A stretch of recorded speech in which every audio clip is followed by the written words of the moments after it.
We do intros. No, we can. Introduce ourselves. Sure. All right. What's up, guys? It's Memorial Day 2014. Memorial Day in the U.S. Yeah. Uh, And you are, I'm Roger. and you go by what on Reddit? Not the Roger you know. All right. Mac? Anthony, go by Mac Anthony on, well, got the little banner in there, so on Reddit. All right. I'm Michelle, and I go by Joy Project on Reddit. Well, I'm Leona, which is not easy to pronounce by non-Russians. So you can call me Catholics, which is my Reddit handle, or Yona. So. All right.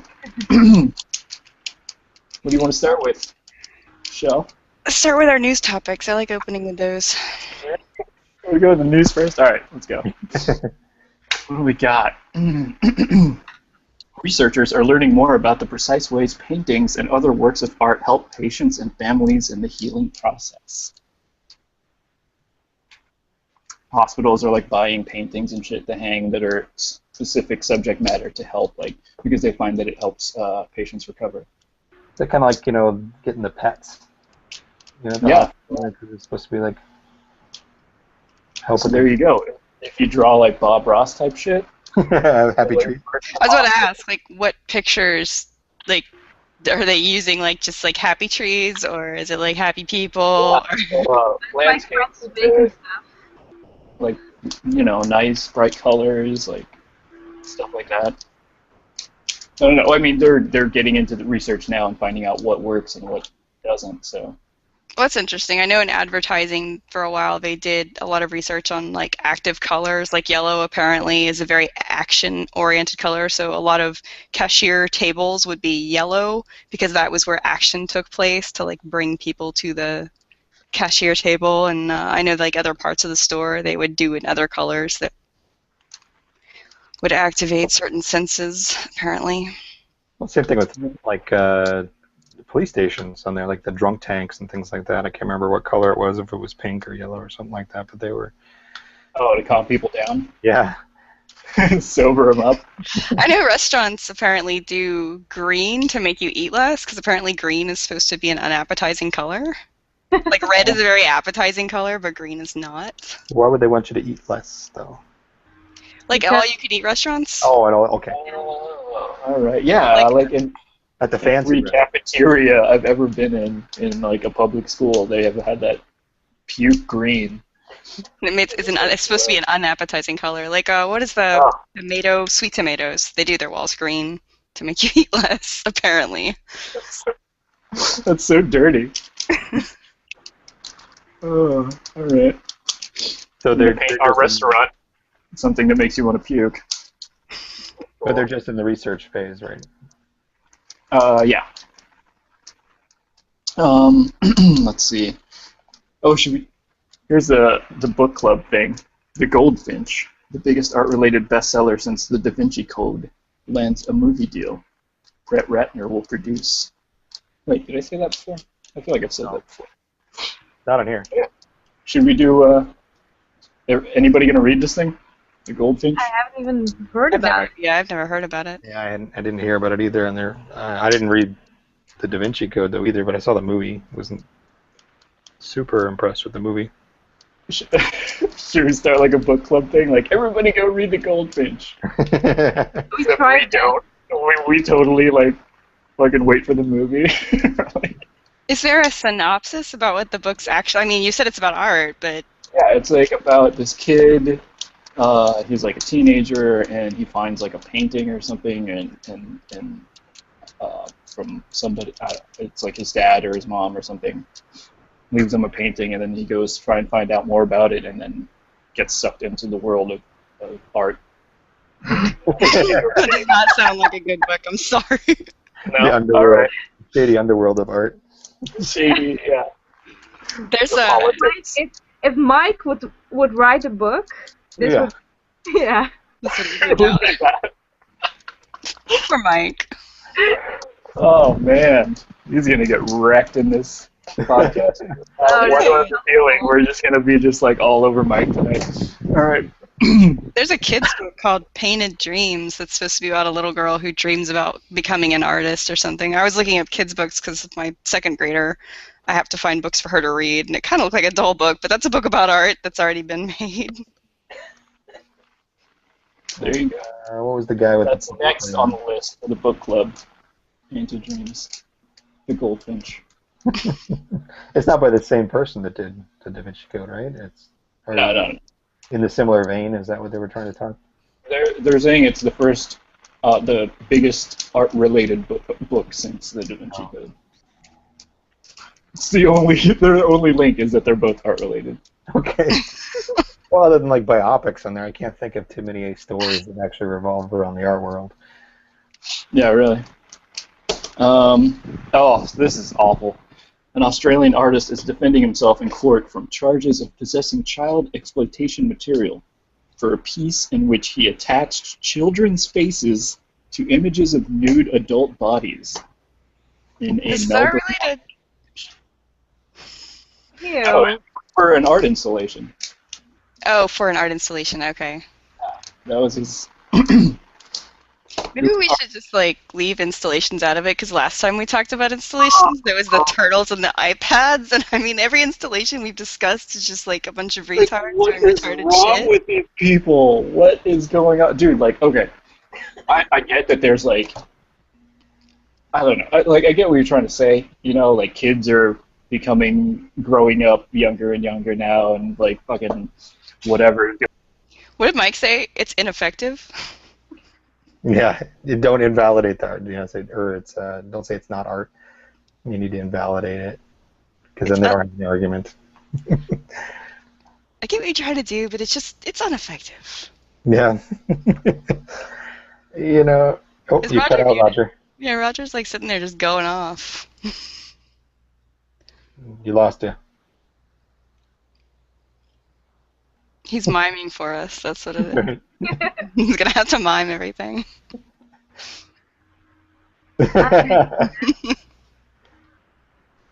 He's watching us? Yeah. Are you telling us you're reading Orbital Academy right now, Roger? Look at his face! Oh, he hates me right now. I keep spilling all his secrets. Yeah, he's gonna hop off and come back in. Alright. He's gonna figure out what it is. Let me pull up the... He had the same problem the other day when we were doing a hangout with him, with some of the Sketch Daily people. Yeah, when I tried to join our cast last time on my pad and I went back and I watched it, like my whole thing cut out, and then towards the end it just completely cut out. Like my mic just died. I don't know what it was.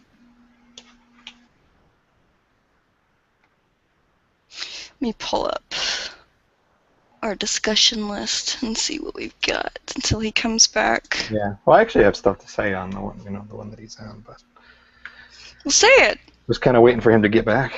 So then he could... Well, tell us your thoughts on children growing up too fast and art installations. I mean, they're really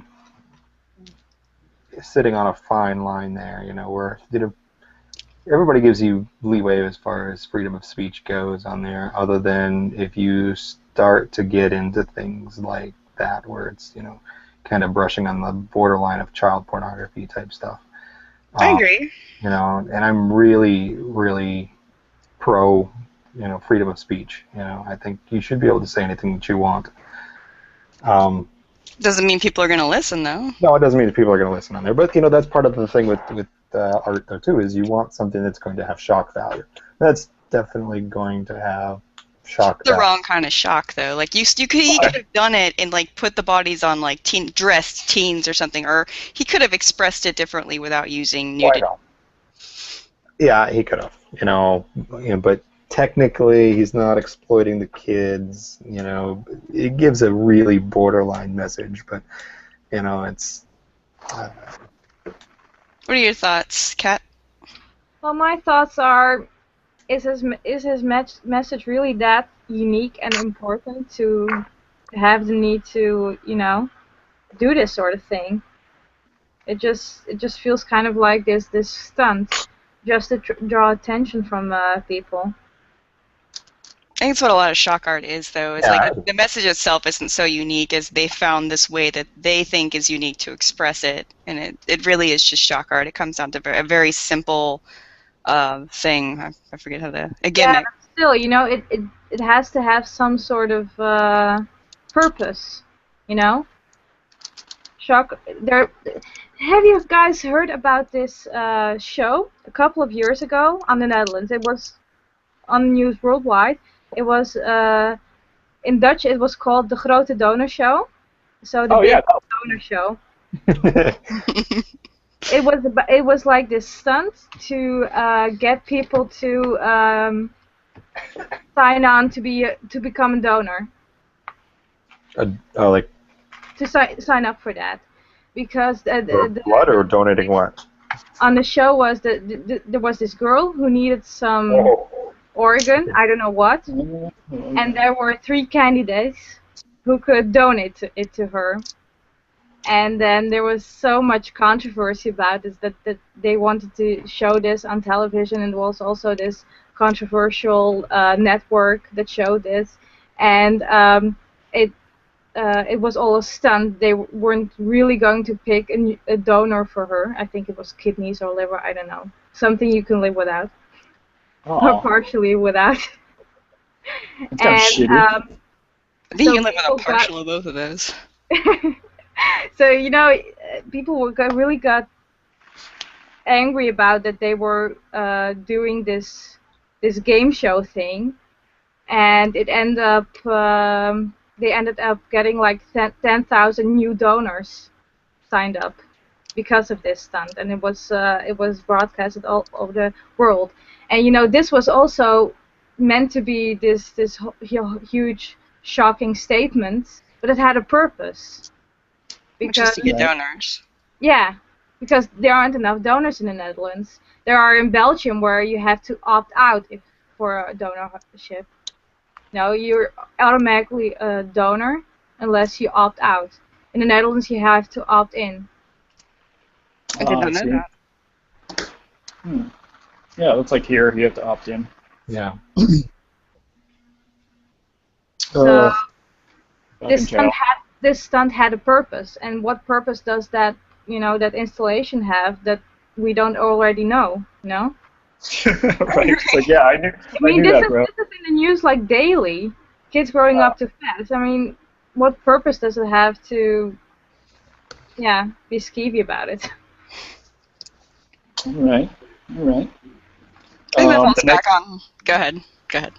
The next one's a stunt too. 2 German artists were arrested for stealing the white flags from on top of the Brooklyn Bridge in New York and putting up white flags instead as an art piece. That's art. No, that's a prank. Yeah. That's not art. That's a prank. They were banned from the U.S. They returned the flags to the U.S. Embassy in Belgium. That's it. Here's the story. That's art, guys. That's not art. That's like, I don't know. I'm not gonna say that's too gross, but that's not art. That may have been the excuse. Dude, this should just be like instead of a news segment, it should just be like, is this art? No, we don't want to have the is it art discussion. Spew all this shit that's like not art that people are calling art, like fucking Shia LaBeouf's whatever it is thing. Oh God, no. Story thing. Like, come on, dude. Oh, it's art, guys. It's art. I'm making art. If we want to discuss what is art, we could just post anything in our art and say, this is art, and then everybody will come out and tell us exactly what art is or is not. And I have nothing against German artists. Yeah, I mean, my favorite artist is a German artist. You and that scat porn. Oh, what? Kidding. Not about you guys. All right. Oh, this one's cool. This astrophysicist straight up MacGyvers the exact time and date of the creation, of the first Impressionist painting by Claude Monet, which he determined to be 7:35 a.m. on November 13th, 1872. That's kind of Going, I want to know more about the MacGyvering. yeah, he like went there. He went to the balcony where he thought it was, determined like from how full the harbor was and what ships were where, determined what time of year it was and like where the sun was and everything. Like just straight up, is that like the coolest job ever? That does sound like a cool job, but that sounds a little more scientific than MacGyvering it. Like, I'm thinking toothpicks and bubble gum. Oh yeah, no, You know? I didn't think like that. Or okay, I mean, no, it's very cool, but he Adrian Monked it. He like CSI Miami'd it. Yeah, that's a better one. Yeah. But there's like no way, it's like he came up with a number, but how do you dispute it and really, I don't know. I'm kind of torn over, what good does that do? Because it's probably not real terribly accurate. Or at least, I mean, he probably got the time of year right on there, but you've got like the time of day and stuff like that. Yeah, that's what I'm saying. Like, he's an astrophysicist, so he determined the angle and the shit and, calculated all that shit. he would have to, if he was doing it by the tide, he would have to determine at that point in time, what was the tide on that day, that year. And I mean, it sounds cool. There's no way to 100% prove it, though. All that. He did all the calculations, bro. And there it is. We got the date, which essentially is the birth of Impressionism, right? Right. I mean, that's the first one. Let's see. This fucking article made no sense to me. I just had to tell you guys about it. The Met is unveiling a new app. Metropolitan Museum of Art in New York City. No one knows what the fuck it does, but Interpol is playing the release party. What? Literally all the fucking article says. Like, that doesn't sound like an article. That sounds like somebody tweeted, "We're gonna make an app." Give me $1 billion idea for an app. The end. they just like under-described it. I think they said something about it's like a portal to all things Met. It was like how they described it. It was just like really vague and really like nondescript. That probably means like when you walk in, you can open it and it'll give you a tour of the Met or something. I mean, that's what that sounds like to me. A portal to all things Met, like, Or maybe like also art news. Yeah, maybe like it'll send you notifications when they have new installations of turtles with iPads. Oh shit! I'll just get the app then. I want to, Well, I I'll mean, be out of the job. You guys just get the app, and then I won't even need to be here. the first thing on there. I mean, there's other. If you go to national parks, and some of them actually have apps like that you can get. And they're GPS based, so it can tell you where you're at in the park, and it will kind of just tell you certain things in the area that you are. I don't know how well they will do that in a museum, but well, like I said, this is all speculation though because it doesn't say what it does. Exactly. But they were really stoked in the article about telling us Interpol that is playing the release party. Which Does Interpol do some bomb-ass release parties or something?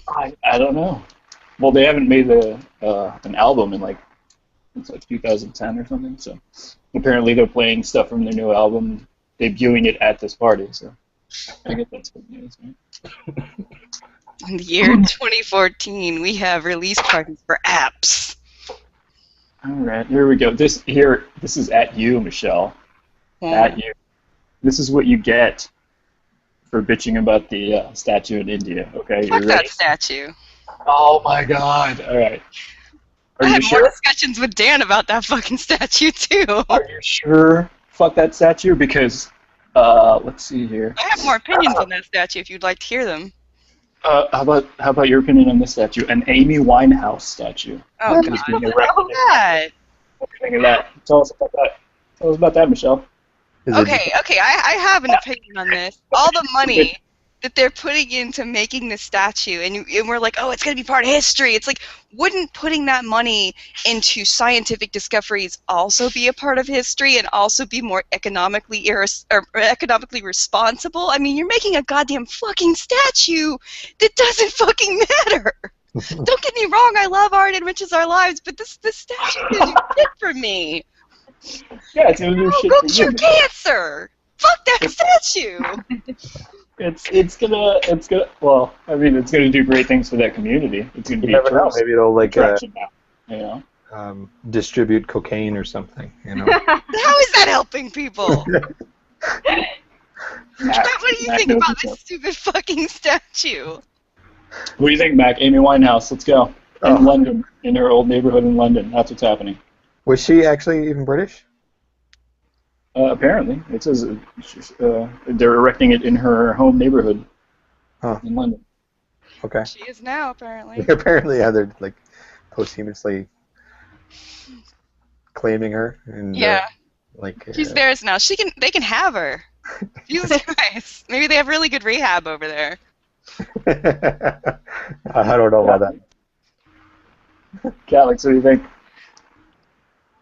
Yeah, I don't know. Maybe it will generate some tourism. I don't know. Probably not. I'm assuming this isn't going to be as large as the India statue. No, I don't know the dimensions of it. They didn't say, but it's definitely happening. They've got an artist commissioned. I didn't take his name down.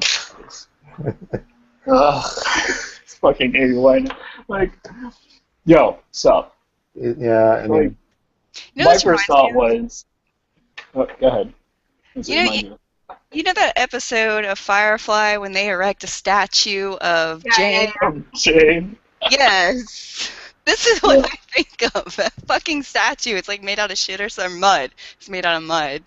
Like, if you're gonna, but at least, you know what I mean? The India statue is commemorating a dude who, like, united all of India, the warring factions or whatever. This is like. It have to be that big, though.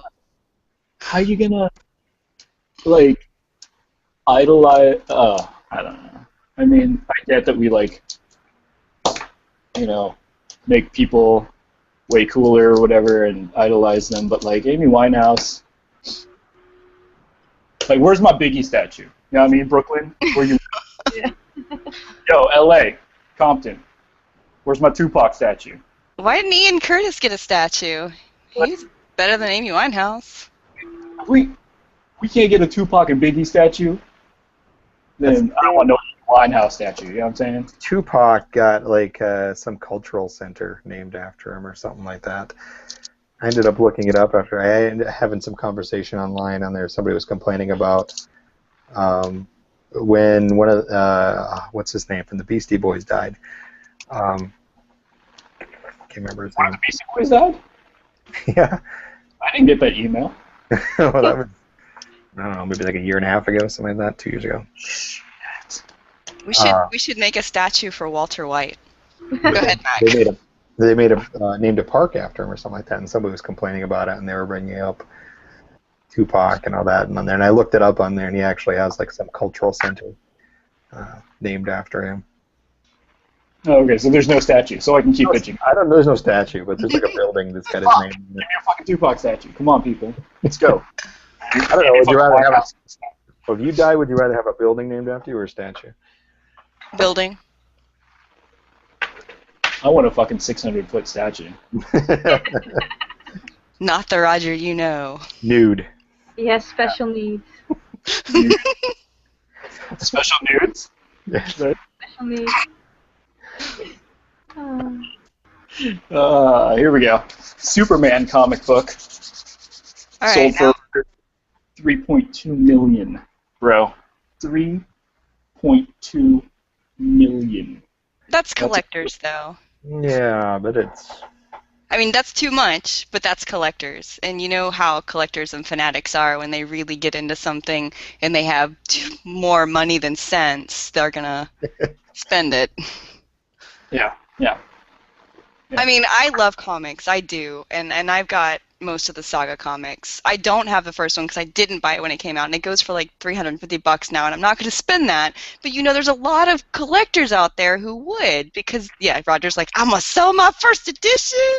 Ah, shit, I didn't know that was worth that much. Fuck, I got that shit sitting in a box. Yeah, it may have gone up now because that's the most popular comic right now. Yeah, seriously, look it up on eBay. Saga issue 1. No, but when you step into the territory of comics, you're stepping into like a fanatic, obsessive type of person who I don't have to have a physical comic to enjoy my comics, but a lot of people do, and they'll buy 2 comics and they'll never open one of them. They'll like seal it forever. They will. Look at Roger. Roger's like right here. I'm one of them.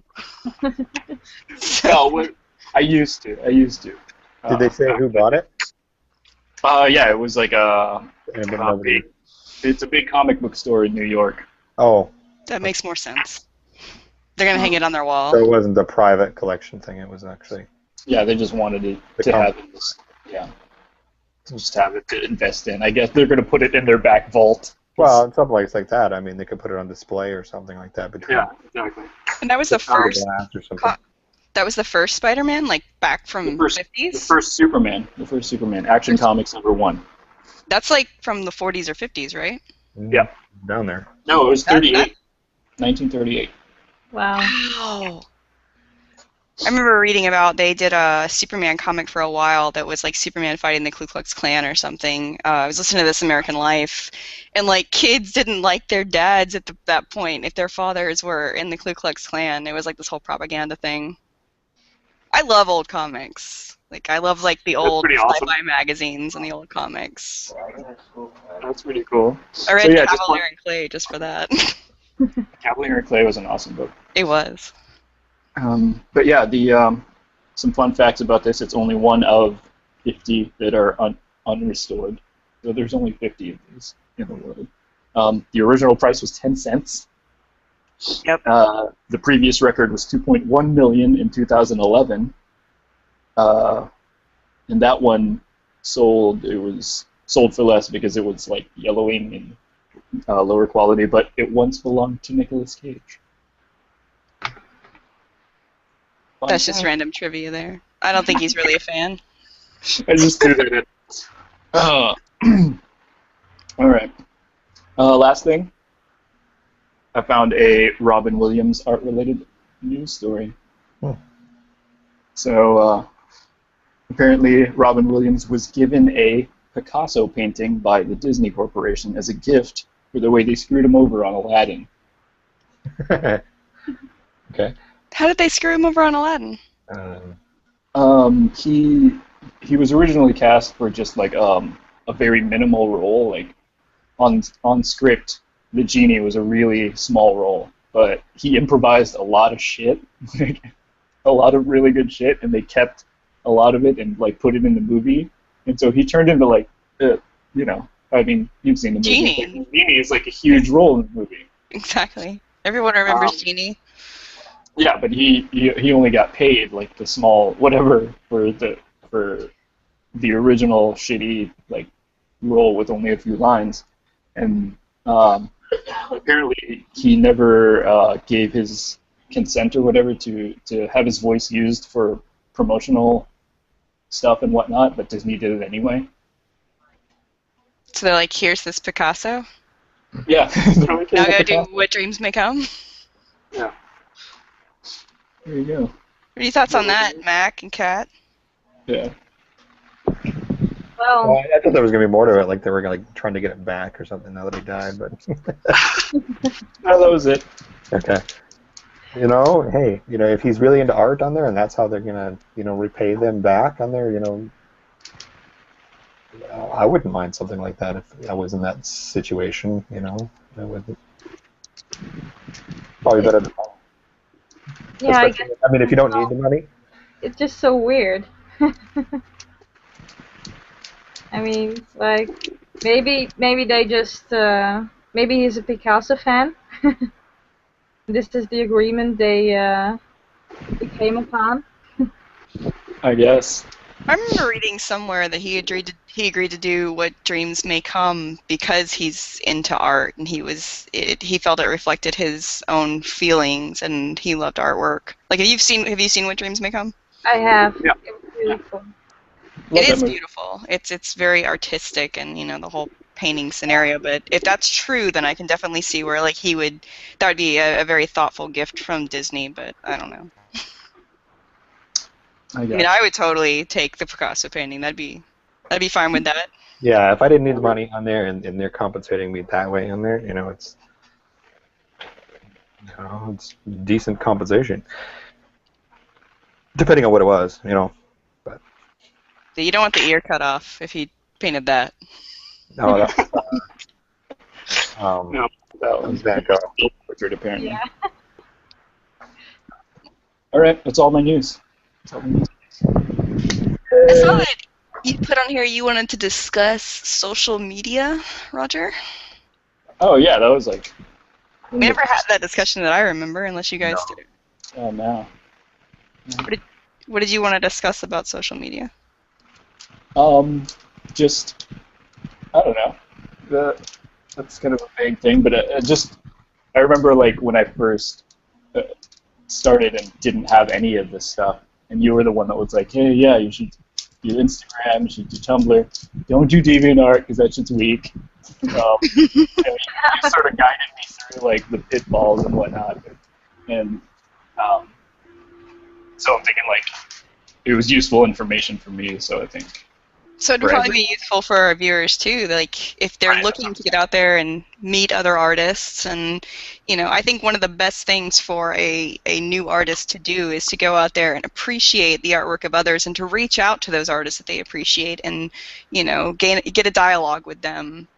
I think building a good group of friends that enjoy what you do helps you grow as an artist. Being on those social networks and learning how to use hashtags puts your artwork out there more for people to see it. Well, which are the worthwhile ones to be on, though?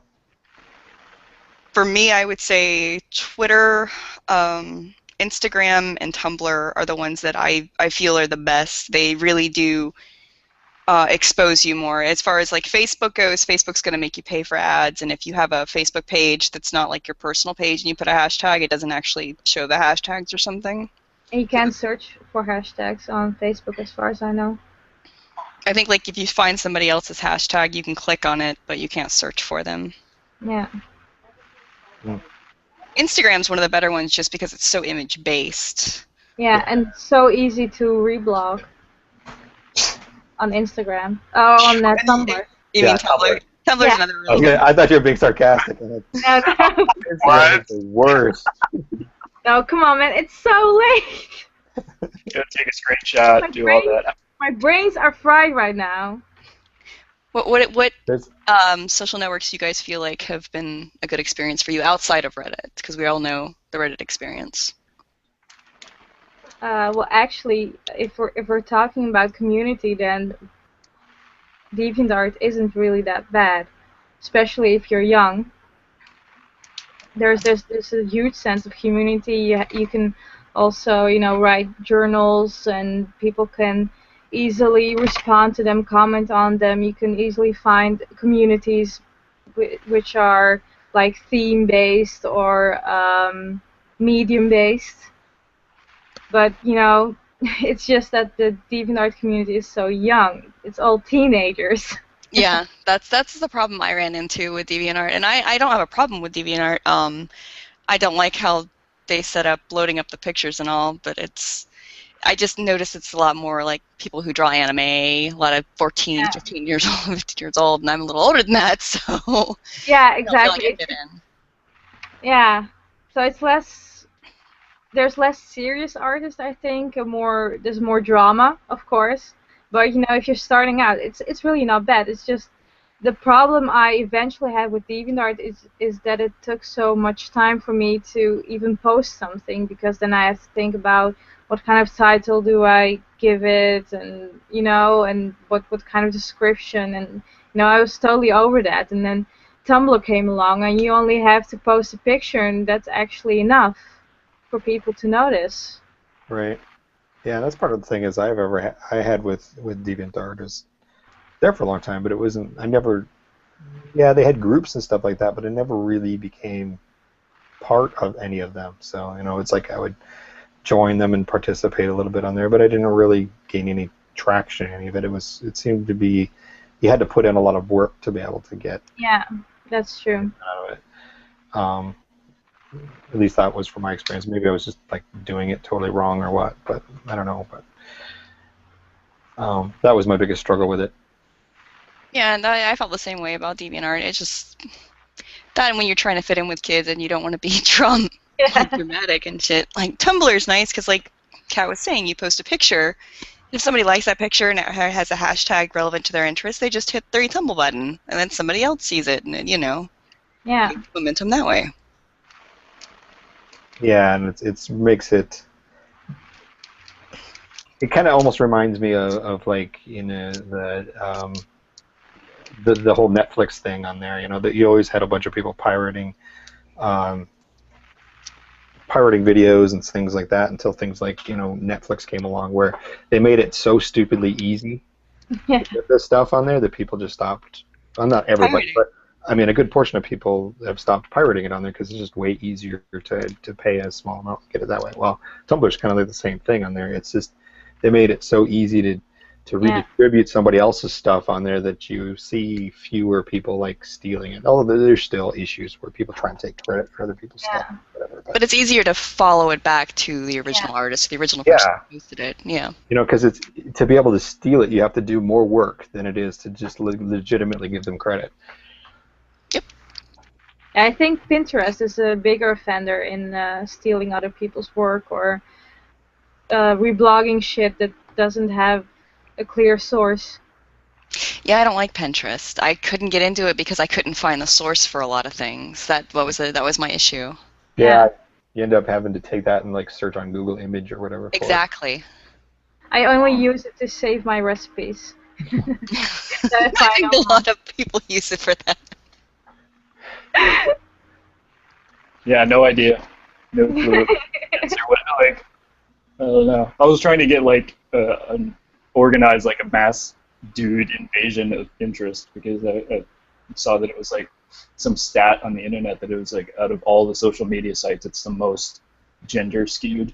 Yeah. Yeah. One way or it's the a recipe other. Like, and dress site. Yeah. Very female. So I was trying to like organize a bunch of dudes to just invade interest or Pinterest. Well, I think that would be really if cool. you ever want to look at food porn, they have some amazing pictures of food on Pinterest. Yeah.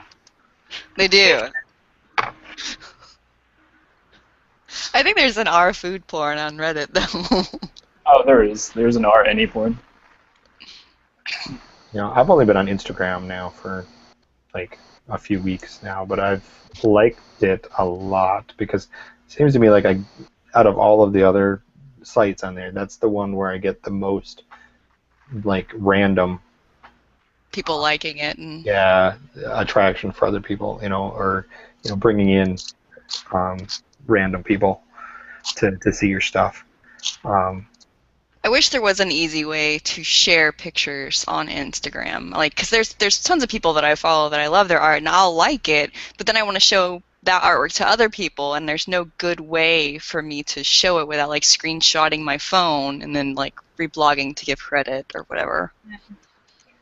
Yeah, I got the app. I got the repost app. I bought it. It was like $1.99. So worth it. Oh my god, for the RAN stuff. Yeah. Super.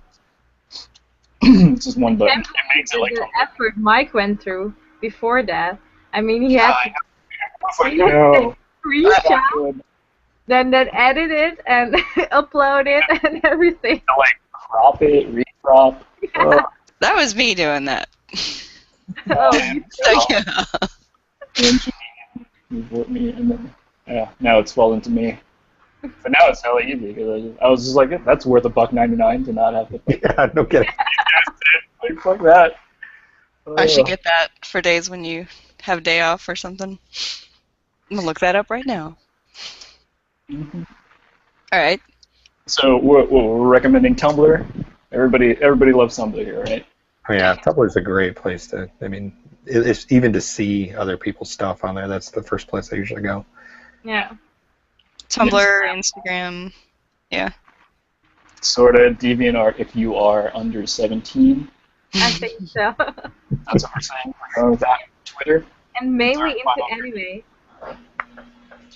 Twitter is good. I enjoy Twitter, but Twitter's kind of a dying social network. I mean, it's still out there. People still use it, but I've noticed. Well, get on Twitter someday and then see what happens. Like, I get 22 reblogs or whatever, and I'm like, yeah, Twitter, you know? I don't get Twitter. I don't know. Retweet. You get There retweeted. you go. Yeah, yeah.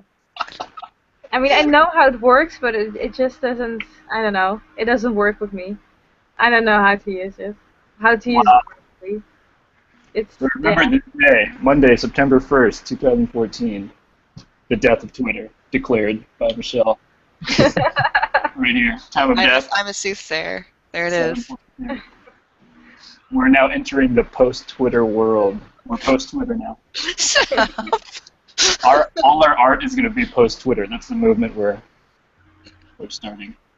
Post-Twitter art.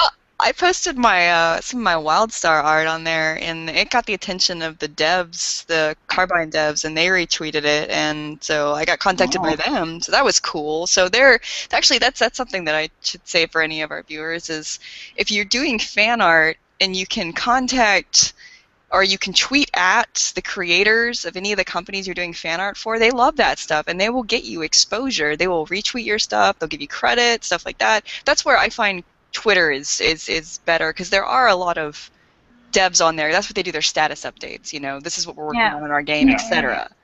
That's where they go to. They don't go to Instagram. They don't go to Tumblr. They go to Twitter. So that's a more, I don't want to say professional. I don't know how to put that. But I've gotten more exposure through Twitter when I tweet at the company that I'm doing fan art for. Right. Because the access to like celebrities and the people there, it's more accessible. Yeah. Let's see. All right. So for that. Like Sega does contests on there all the time for their games, for you to do artwork and then tweet at Sega and they'll retweet it. Go ahead. Sorry. Do you post different stuff to different sites, or do you just post everything everywhere? Definitely, I think. Or like for Instagram, I prefer to post my traditional work, so like drawings and paintings, because it simply looks better. And then if I tried to do that on Tumblr, I instantly hate it because it looks so crappy. Aww. Just use your Instagram picture on Tumblr. I've done that before. Well, you can get Instagram to post to Tumblr too. Yeah, exactly. Yeah, but it doesn't look as good. I just think that digital looks better on Tumblr and traditional better on Instagram. Oh, that's interesting. All right. Yeah. But that's my personal opinion. I split my stuff up too since I've started using that on there. So I mean, it's like a lot of the sketch stuff that I do, you know, that isn't like finished, refined pieces on there.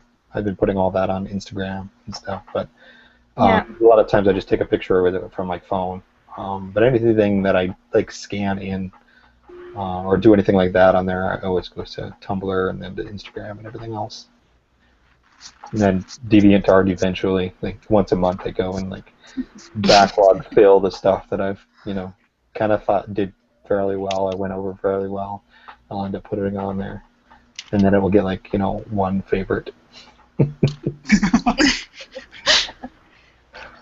Have you guys ever used Behance? No. Only to follow other people, and I thought it was kind of an interesting site to do it, but I haven't ever actually used it, so I don't have a user's perspective for it. Well, I have some friends that work in design here in Jacksonville, and they use Behance, and their whole it's basically LinkedIn for artists. And because I was looking for a design job in Jacksonville, and they said the first thing you need to do is get your Behance profile out there, because a lot of companies use Behance and they look up people on Behance to see like your portfolio, what you're working on, what you've been working on, what kind of diversity you have, things like that. So that's a good way to enter a professional atmosphere too, is through Behance. Okay.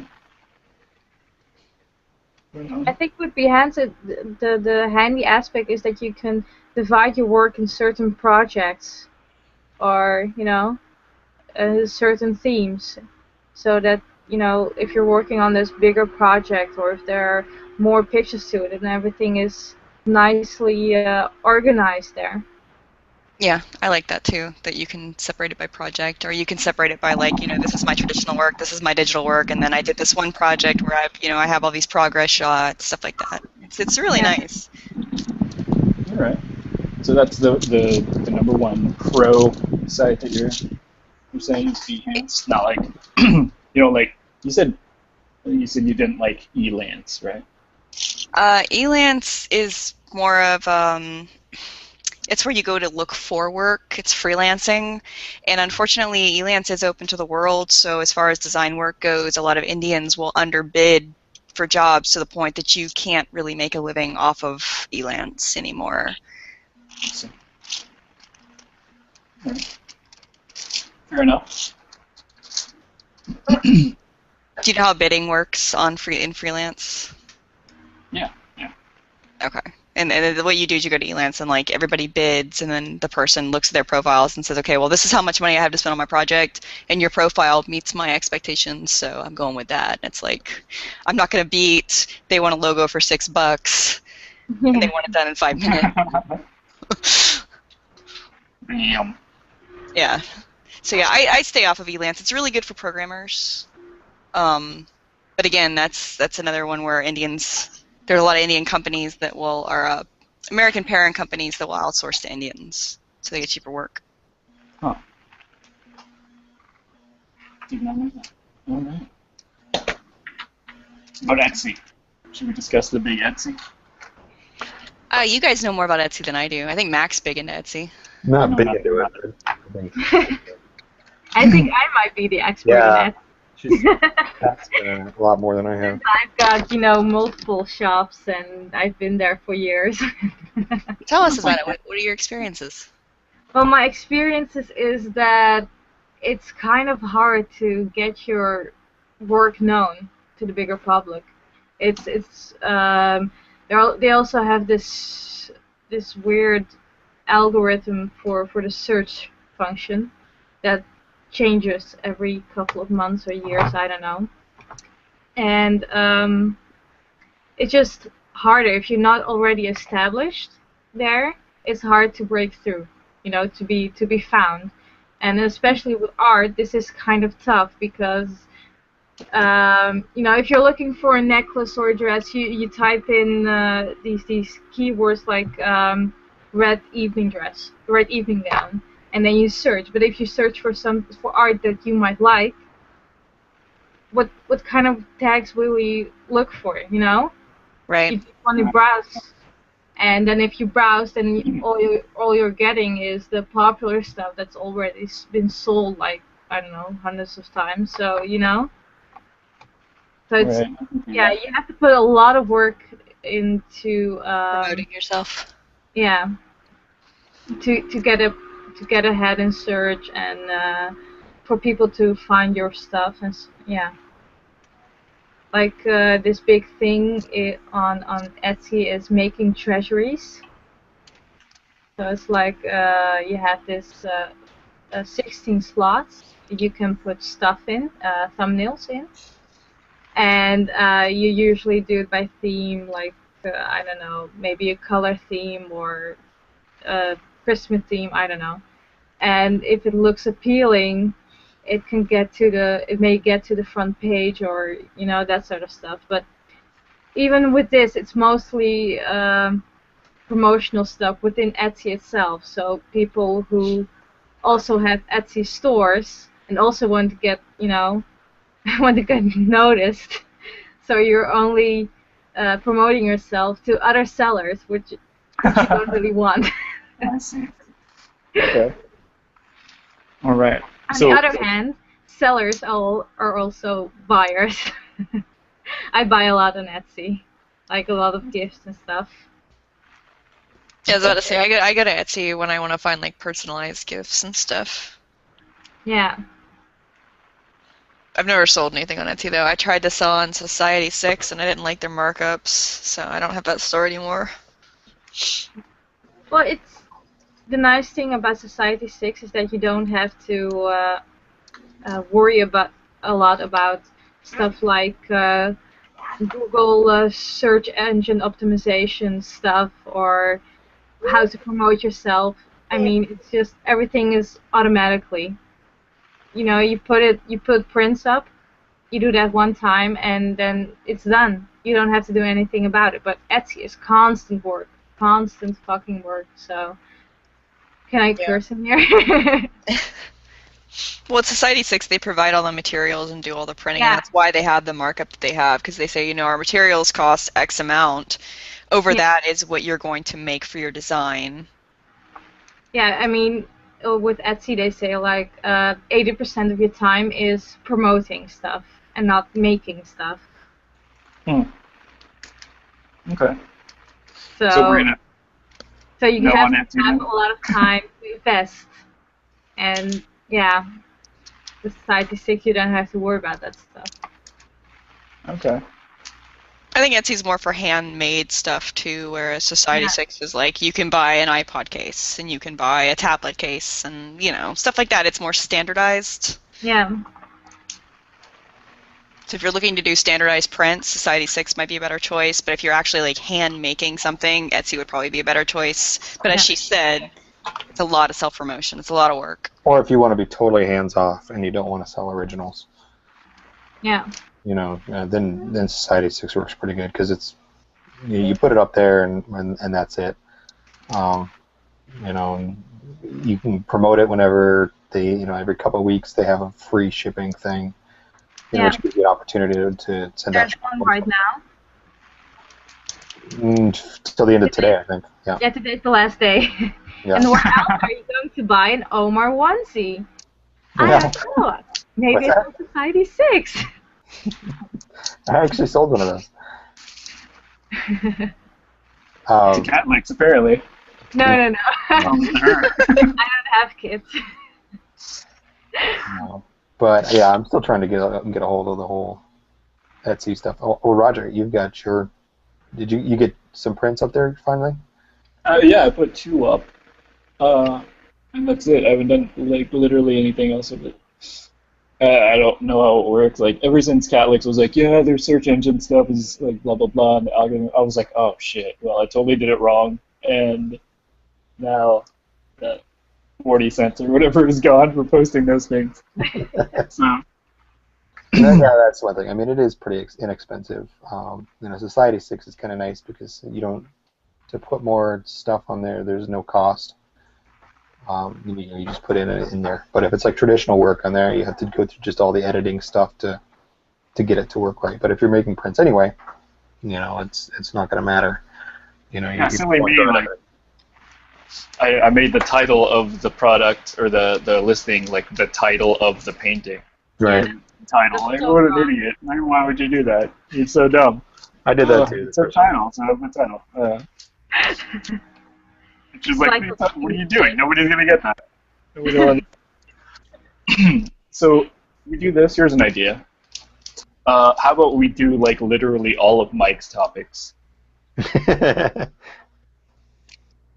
not here. What do you think? I haven't even seen what his topics were. I have to go back and look. It's been like 2 weeks since because we didn't have one last week. Shit that like literally nobody else can talk about but him. Dealing with middlemen and curator promising. Well, Society 6 and Etsy are actually kind of middlemen. Yes. We already talked about it. There's one that just says selling out. That's it. That's all it says. Well, that's the Omar onesie, Maybe that's his to-do list. Yeah. Is that like you made a bunch of prints and you sold out of them? Is that what he means? Or No, I think like all of your pieces sell? Or is he talking about like selling out like when a band starts going all pop and shit and like? Yeah. Oh, all right. Going corporate. Yeah. All right. What do you think about going corporate? Selling out. Me? Hey, jump in. Anybody. I really don't know anything about the professional world on that level, to be honest. Going corporate. He knows everything about that. I listen I'm to not him talk really a about it. fine artist, so I don't have any problems with that. Yeah, like Yeah. none of us are pro at all. No, but also I'm not really a fine artist. I mean, I see myself more like as a illustrator or a graphic designer, not as a fine artist. You know, I don't deal with my feelings like Roger does. What is that? We all know what that lace means. Oh God, are we Like Roger has a muse, and he has to make it all dramatic and stuff, and mean something. Oh, well, sorry. You know? He listens to Taylor Swift when he paints, and you know. You're the worst. Never getting invited back, ever. Worst guest of all time. By the way, don't tell Catholics anything, ever. Okay? Don't tell her anything. Alright. Ouch, she outed me. I'm a Swiftie. Okay? It's a problem.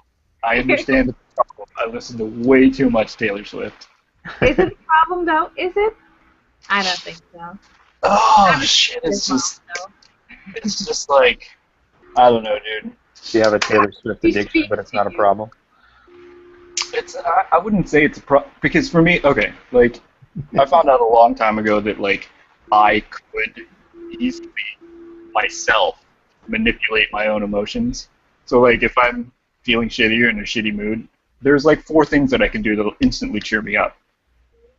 Like I can just do that, you know. And sadly, one of them is listening to Taylor Swift. I don't know why. That shit just fucking cheers me up. I don't know why. I'm sorry. And the other 3 are? Buying a new toothbrush and naming it. That's dumb. That's dumb as fuck. I know. But there's one YouTube video that's like a Cadbury egg chocolate commercial. And it's like a gorilla playing the drums. Just, like, you can't watch this thing and not instantly just like, no matter how depressed you are, it doesn't matter. Like, you gotta finish the video with a smile on your face. I'll link it. It's fucking awesome. I don't know. There's some stuff. There's some stuff. I'm not gonna. It's all There's people stealing his cheering up secrets. Yeah. Otherwise, but I mean, you know, if you find out these things about yourself, no matter how stupid and random, like if they always work no matter what, then fucking use that shit, right? Why wouldn't you? I don't know. I go to R Get Motivated sometimes. There's a deep dark secret that gets me happy. What? You never been to R Get Motivated? No. What is that? It's just a bunch of motivational quotes. Yeah. It's stupid, inspirational. It's like the stupid cat. Huh? The hang in there cat? Yeah, the hang in there cat. Shit like that. Shut up. Sharing my soul with you guys, and you're laughing at me. Oh, we did the same thing with Roger, so it's only fair. Yeah, it's all good. You guys laughed at my Swiftiness. Fuck it. It's all good. What about you, Mac? I have cheering up secrets, instant like shit that cheers you up no matter what. No, it's like No. I usually just like Mac sleep is through it or always something. spiritual. Always. Not always. Oh yeah, then we get all the emo comments from the way early on, but no. To be honest, I don't. I've never seen Mac get mad. It's pretty laid back. Yeah. There's probably stuff that does, but I don't. I can't think of it, and it's nothing that like, I can just like do. You know, so it's. Well, you have 5 kids. I think that would like give you some patience. That definitely tries them. It gives you them. Gives you patience. It makes you tolerate bullshit a little better. I've noticed having a kid, like there's the amount of bullshit that I used to kind of Oh man, I guess yeah. feed into, but like now I'm like, Oh, you're just acting like my 7-year-old. That's okay. You're adorable.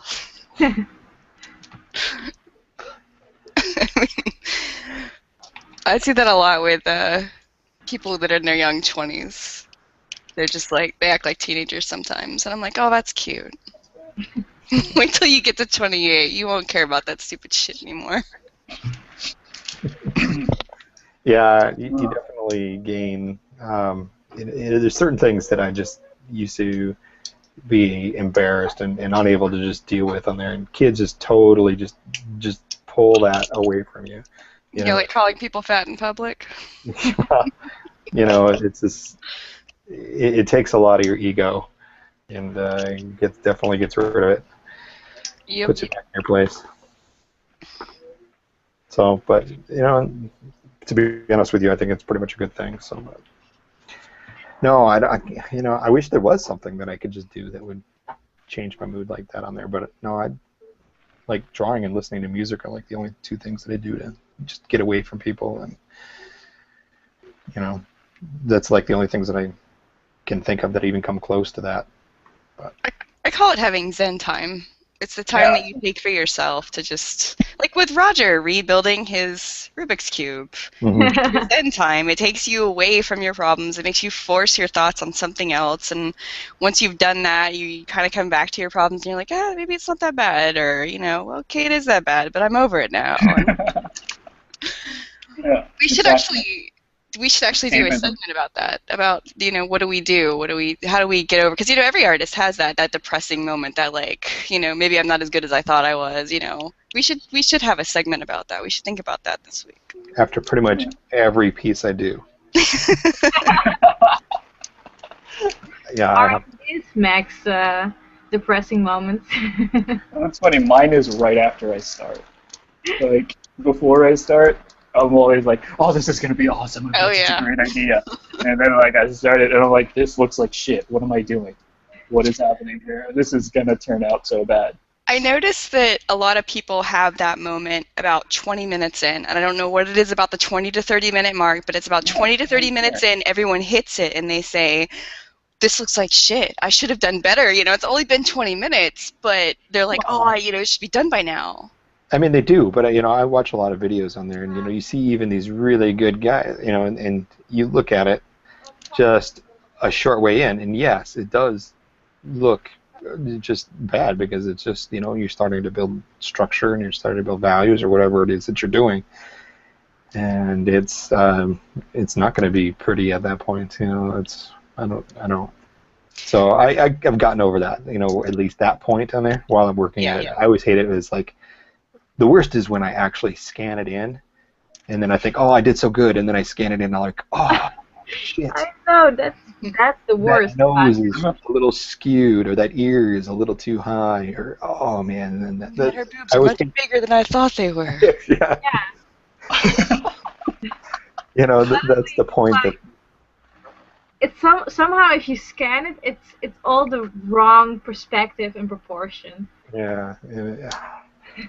That was the worst one. Sometimes that comes from, and I noticed this when I was watching some of my friends draw, they'll draw in the way that they hold their pad, they're not holding it level to their eyes. It's kind of turned a little. And when you draw that way, when you actually hold it up and look at it, it's elongated. Or, and I try to tell people that, I'm like, pick it up every now and then and hold it level to your eyes while you're drawing, because it's going to fix stuff like that. And that's part of what I would think with scanning it in. It levels it. It does. Yeah, that's part of it. And I know I have a problem with that, and I've gotten better at dealing with stuff like that. So normally now it's more like, proportion stuff on there that I just missed, or or forgot a shoe, or whatever it is. Forgot a shoe? You just I'll just draw on a block or a bush indoors. To hide that. Yeah, so there you go, kids. Tip of the week: get an easel or an art desk that angles up. Or just hold your pad up. I sit there and I just hold your pad up. Just hold your pad up. No, or you can turn the pad. I mean, that will counter, whatever you're doing. Pad, if you flip it upside down or whatever. If you've got the bad, a bad perspective on there, if you turn it upside down, you're going to even it out, hopefully. One thing I wanted to mention about the timing of the 20 to 30 minutes in is that you should never judge your drawing before an hour. If you're spending a lot of time drawing, like if you're new to it, you should spend at least 30 minutes a day drawing. But if you're at a level that everybody in this chat is in, I feel like you shouldn't judge what you're doing before an hour. I think you should give yourself an hour of, building proportions, resketching, reinstating, and then, judge where you want to change things and stuff like that. Right on. Yeah, it definitely takes getting used to. It's hard to follow through with that, though. I mean, it's easy to say, well, I'm not going to judge the work or anything, but when you get into it and you're in the process. Yeah, you're just like sitting there looking at it and going, "Oh, this looks like shit." What are you supposed to do? That's what when you're spending 2 hours drawing in lace, if you're not staring at anything else. God, I wish it was 2 hours. That would have been awesome. See, I love those projects, the ones that take like days and days, like my vines. I'll just sit there for sometimes like 6 hours. I'll just sit there doodling in the vines. I love shit like that. No. I get into it. I know. If I'm 2 hours into a piece on there, I'm hating it, no matter how good it is. It's like No, the first like 2 or 3 hours was fun. It was like very zen and very, but after not blinking. That's when you get up and you walk away from it and you tell yourself, okay, I'm not going to work on this anymore today. I'm going to go have some burritos, and that's going to be my thing today. That's actually what I did. I got some burritos. I got one. No, that doesn't work for me. I have to do it in one sitting, if possible, and just, when I get in the zone, and I forget everything else. I forget pain, I forget hunger, I forget to go to the bathroom. So I really, really have to go. Yeah, I have a whole stack of like half-finished pieces on there, that it's like, if I don't finish it out in one sitting on there, it's really... I very seldom find that I get motivated to finish up that piece.